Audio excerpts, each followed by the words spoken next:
ils nous ont vu naître, ils nous verront repartir. On va être à Figuianière, donc Figuianière, si vous prenez le terme Figuianière, il y a deux explications. Il y en a une première que vous pouvez mettre peut-être de côté, mais que je vais vous donner quand même, c'est les invasions de Saint-Razin.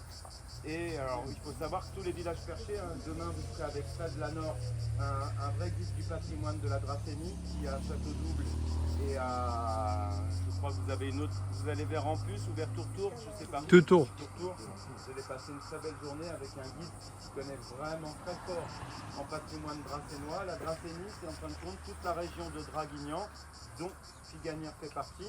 Et donc tous les villages sont un peu perchés. Ça, c'était surtout pour faire face aux invasions des assaillants ou des ennemis qu'on pouvait avoir dans les siècles derniers. Donc Figuianière, on pourrait le décomposer dans Fira Negra, la fuite des Noirs ou des Sarrasins, hein, puisque on parle vraiment de la tête de mort. Hein. Ici, c'est pas pour rien qu'on a le massif des morts, hein, qui se trouve sur le Muy jusqu'à Saint-Maximin, la Sainte-Baume.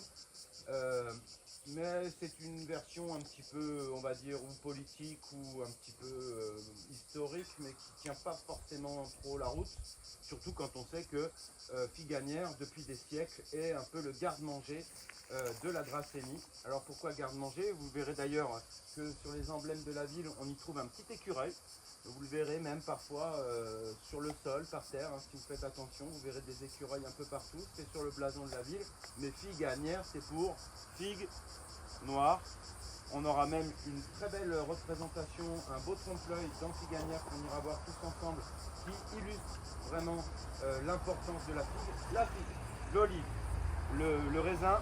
En fin de compte, si vous regardez bien, on va traverser, nous, en une petite demi-heure, plein de champs qui ne sont que des champs agricoles, qui font un petit peu la richesse de la ville. Et la figue, oui, vous en trouverez un peu partout. Alors les fruits que vous allez voir pour l'instant, ils ne sont pas forcément comestibles, c'est la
Génération Mouvement, Avec nous, la vie associative devient un plaisir.